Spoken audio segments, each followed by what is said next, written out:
बिस्मिल्लाहिर्रहमानिर्रहीम अस्सलाम वालेकुम। हाँ जी बच्चों, कल आप लोगों का पेपर है कंप्यूटर का। कंप्यूटर के जो मोस्ट इम्पॉर्टेंट सवाल हैं, गैस वाले सवाल कह लें, वो मैंने लिखे हैं, साथ समझ भी लें, ठीक है। तो ये आगे तो बहुत अच्छी बात हो जाएगी। मेरा चांस है कि इंशाल्लाह ये अच्छे आएंगे पेपर में सवाल। तो इनको समझ लें। आपने उर्दू में करना है, इंग्लिश में करना है, लेकिन आपने समझा होगा ना, तो आप बेहतर अंदाज में अटैम्प्ट कर पाएंगे, ठीक है। तो इसमें देखें, जो एक सवाल आ सकता है ना, वो ये है, ईमेल के मुतल्लिक मेन सवाल आते हैं, ठीक है। तो ईमेल क्या होती है, उसको कैसे लिखते हैं, ठीक है, ईमेल बनाई कैसे जाती है, इस तरह के सवाल जो हैं आपने तैयार करने हैं लाजमी। तो एक सवाल ये हो सकता है कि जो ईमेल होती है ना, जब आप लिखते हैं ईमेल, तो उसमें क्या हैबिट्स आपकी होनी चाहिए, क्या आदतें आपकी होनी चाहिए, जो आपकी जो ईमेल है वो अच्छी बने। ईमेल अगर नहीं पता तो मैं बताता हूँ। ईमेल जो है ना, एक ख़त होता है। जैसे आम रूटीन में एक बंदा दूसरे बंदे को ख़त लिख के भेजता है, तो ये हम ख़त लिख रहे होते हैं कंप्यूटर में। अभी मैं वीडियो कंप्यूटर में ही बना रहा हूँ। तो ईमेल जो है ना, एक एड्रेस होता है हमारा। तो वो एड्रेस जो है वो हम उसके ज़रिए ईमेल किसी और लड़के को, किसी आदमी को हमने अमेरिका में इधर उधर भेजना है, तो उसका एड्रेस लिख देते हैं, नीचे चीज़ें लिख देते हैं, तो उसको हम सेंड कर देते हैं, तो उसको उसी टाइम मिल जाती हैं। ये नहीं है कि अगले दिन जाके मिलनी है। तो ये बड़ा मज़े का काम होता है। देखें, इसमें जो अच्छी हैबिट्स हैं, 4 अच्छी हैबिट्स क्या हो सकती हैं। कहता है use a clear subject line. यानी सबसे पहले जब हमने मेन देखे ना, काफ़ी सारी लंबी चौड़ी बातें लिखनी होती हैं, तो ऊपर जो है एक सब्जेक्ट होता है, बताना होता है कि ये जो मैं ईमेल लिख रहा हूँ किस चीज़ के मुतल्लिक है। टाइटल देना होता है उसका, ठीक है। अगर मैं अपने बॉस को लिख रहा हूँ कि मुझे सुबह छुट्टी चाहिए, तो मैं ऊपर लिखूंगा कि भाई मुझे छुट्टी की दरख्वास्त है ये, और फिर वो नीचे से पड़ेगा। तो एक क्लियर सब्जेक्ट लाइन, ये जो मैंने बोल्ड किया है ना, बस याद रख लें कि पहला पॉइंट क्या है, क्लियर सब्जेक्ट लाइन होनी चाहिए। Number 2, start with a greeting, यानी कि स्टार्ट जब भी करें हेलो हाय करें उसको, जैसे हम वो करते हैं, अस्सलाम वालेकुम वगैरह कहते हैं हम मुसलमान, ठीक है। तो हेलो हाय जो है वो ये करना, थैंक्स करना, ठीक है, ये ज़रूरी होता है इसके अंदर। और नंबर 3 कहता है राइट क्लियरली एंड पोलाइटली, यानी अच्छे अंदाज में लिखें। ये नहीं कि आप दाबे मार रहे हैं अगले को ठीक है ना, पोलाइटली, अच्छे अंदाज से लिखें और क्लियर लिखें, साफ़ सुथरा लिखें, अगले को समझ आए। ये नहीं कि एक बात करनी है छोटी सी, तो उसके लिए 5-6 जुमले लिखे जा रहे हैं। बस सीधी सीधी बात करें, वो लिख दें।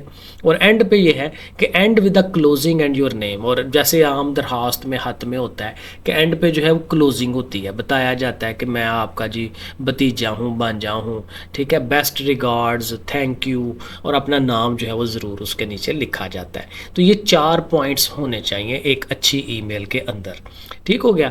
अब एक सवाल ये आता है कि ईमेल जो है हम किस काम में इस्तेमाल करते हैं, ये एक सवाल है। तो ये 2 काम उसके बताए हुए, कम्युनिकेशन और शेयरिंग डॉक्यूमेंट। कम्युनिकेशन ये है कि हमने आपस में बातचीत करनी है। मेरा दोस्त है अमेरिका में बैठा हुआ है, तो मैंने उससे बातचीत करनी है, तो मैं उसको ईमेल लिखूंगा। या मैं बिज़नेस कर रहा हूँ, तो मैं बिज़नेस के जो आप जिस बंदे से बिज़नेस कर रहा हूँ उसको ईमेल लिख रहा हूँ। तो बातचीत करनी आपस में, इसको कम्युनिकेशन कहते हैं। तो एक पॉइंट तो ये है। और दूसरा पॉइंट होता है शेयरिंग डॉक्यूमेंट्स, कि मेरे पास कोई चीज़ है, मैंने कोई चीज़ बनाई है, मेरे बड़े सर ने कहा था कि जी आप मुझे जो है ये 10 सफ़ों का एक चीज़ लिख के दें, तो मैं वो लिख के तो उनको ईमेल कर दूंगा। वो लाहौर बैठे हुए हैं, ठीक है, कराची बैठे हुए हैं, तो उनको ईमेल कर दूंगा, वो साथ ये भेज के अटैच करके चीज़, तो वो उधर से पढ़ लेंगे। तो ये 2 काम हम क्या कर रहे हैं, कम्युनिकेशन, आपस में बातचीत, और शेयरिंग डॉक्यूमेंट्स के चीज़ें आपस में शेयर करना है। जैसे तस्वीरें हैं, तस्वीरें भी डॉक्यूमेंट्स ही हैं। तो तस्वीरें अपने किसी दोस्त को भेज रहे हैं, देखो जी मैं उधर गया था ऐसे उसे।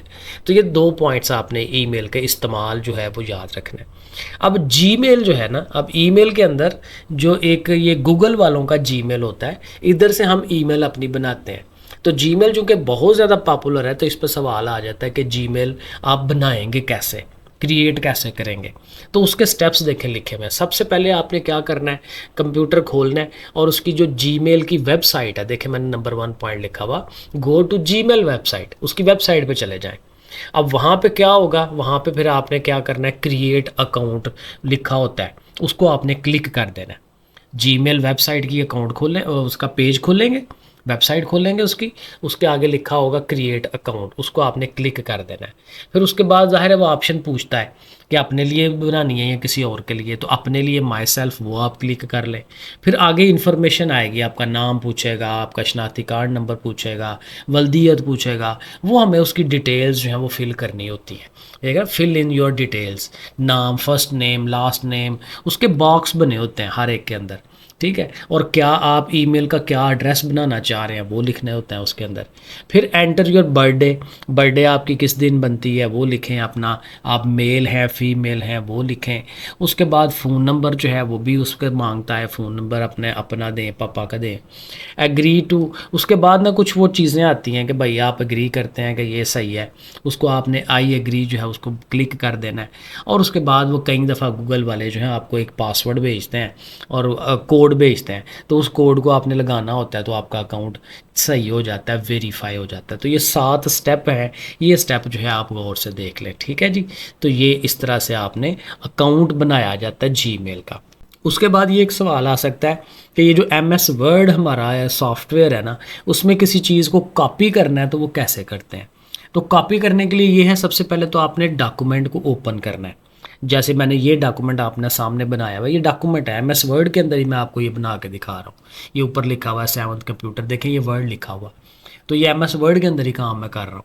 अब यहाँ से मैंने कोई चीज़ हाईलाइट करनी है ना, कॉपी करनी है, तो पहले देखें मैंने ये वर्ड खोल लिया ना, डॉक्यूमेंट खोल लिया है।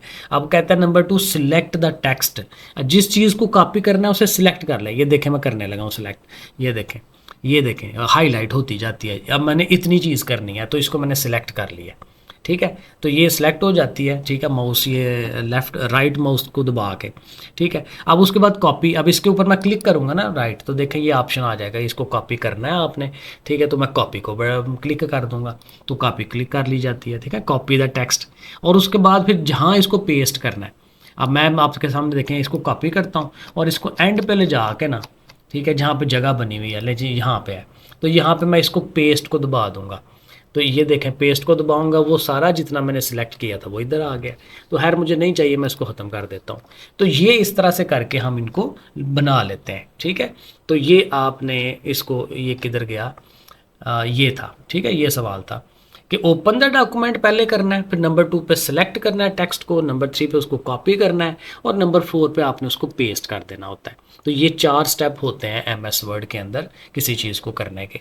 अब एक MS पावर पॉइंट होता है, तो पावर पॉइंट के अंदर जो है वो कहता है कि अगर आपने एक नई स्लाइड बनानी है तो कैसे बनाते हैं। तो उसमें भी पहला स्टेप यही है, आपने प्रेजेंटेशन खोलनी है, उसका सॉफ्टवेयर खोलना है, उसमें होम टैब होगा, उस पर जाना है। ठीक है, जैसे ये देखें होम टैब इसमें भी बना होता है, ये देखें होम लिखा हुआ है, फिर आगे इंसर्ट है, डिज़ाइन है, ये टैब होते हैं मुख्तलिफ। ये होम वाले को देखें, इंसर्ट को करूँगा ना ये चेंज हो जाएगा नीचे, होम को दबाऊंगा तो ये देखें कुछ और आ जाता है।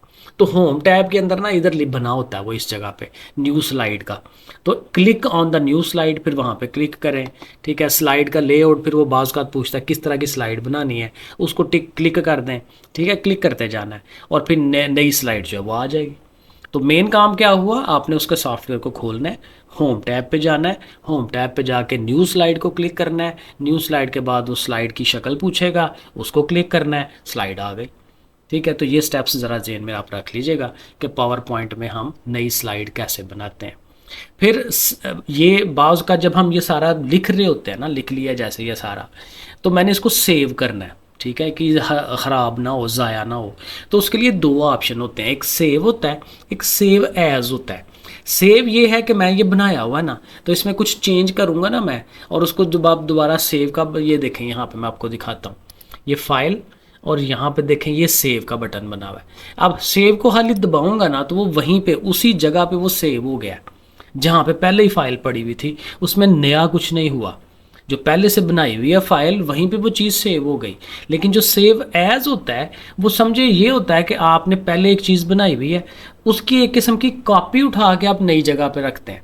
अभी देखें मैं इसी पे सेव एज जब दबाऊंगा ना, ये देखें जब सेव दबाता हूँ ना तो फिर कुछ भी नहीं होता क्योंकि उधर ही सेव हो गया वो।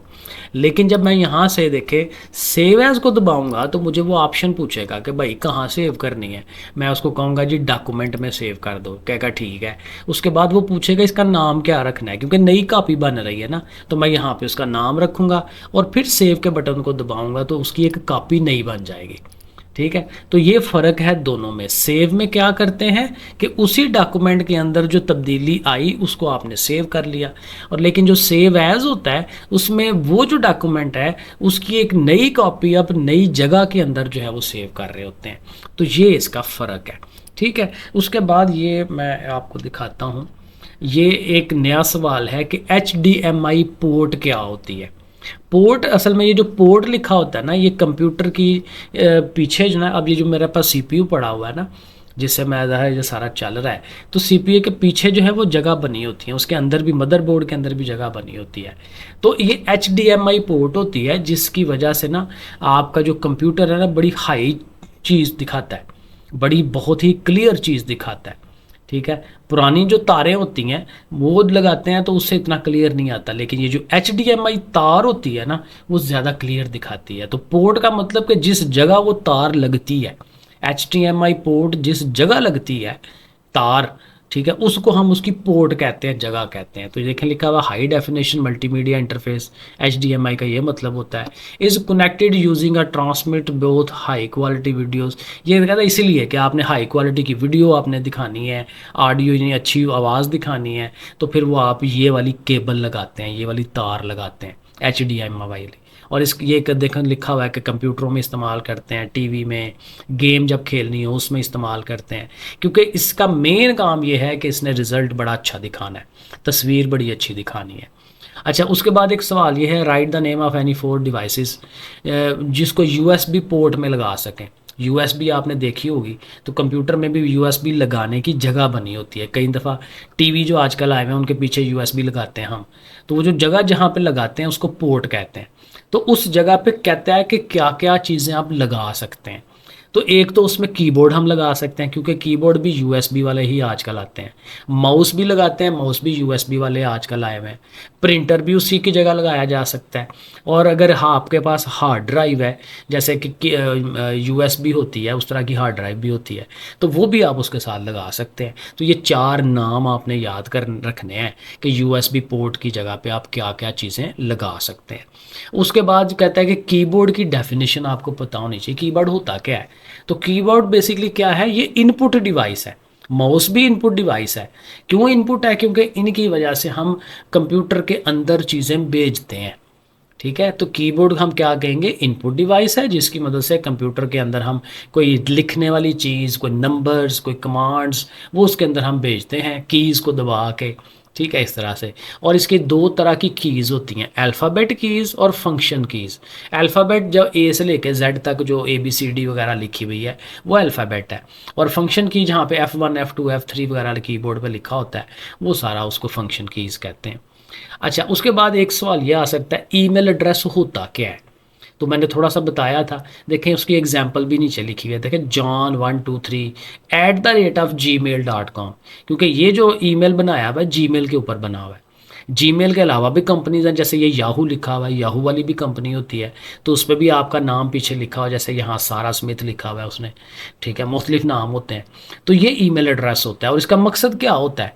क्योंकि ये आपके नाम का एक स्पेशल है, जैसे मेरा है एस अहमद साहिर, तो वो जो बंदा मेरा ईमेल लिखेगा तो उसके नीचे जो भी लिख के भेजेगा वो मुझे आएगा, किसी और को नहीं आता, ये यूनिक होता है। ठीक है, तो मेरा एड्रेस है वो मुझे ही, जो भी बंदा भेजेगा मुझे ही आएगा। तो यही इसका फ़ायदा होता है कि ये आपका एक एड्रेस होता है, यूनिक एड्रेस होता है, जिस पे आपकी ईमेल्स वगैरह या बाकी काम जो है वो आते हैं। तो ये ईमेल एड्रेस हो जाएगा। और लास्ट पे एक सवाल है कि PCI पोर्ट क्या है? PCI से बनता है पेरिफेरल कंपोनेंट इंटरकनेक्ट।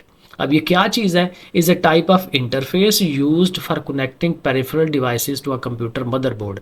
कंप्यूटर के मदरबोर्ड के साथ को बाहर से कोई नई चीज़ लगानी है ना, तो वो इसके ज़रिए से लगाई जाती है। ठीक है, इसमें देखें वो कहता है ग्राफिक कार्ड लगाया जा सकता है, नेटवर्क कार्ड लगते हैं, साउंड कार्ड लगते हैं इसके अंदर। तो ये पीसीआई पोर्ट जो है ये मदरबोर्ड की वो जगह है जहाँ पे बाहर से कोई और नई चीज़ हमने उसके साथ जोड़नी है। तो ये है जी इम्पॉर्टेंट अहम अहम चीज़ें, इनको तो ज़रूर करें ना। तो उसके अलावा जो आपके स्कूल वाले सरों ने कहा हुआ है तो वो भी आप करें। ठीक है जी, ओके फिर अल्लाह हाफिज़।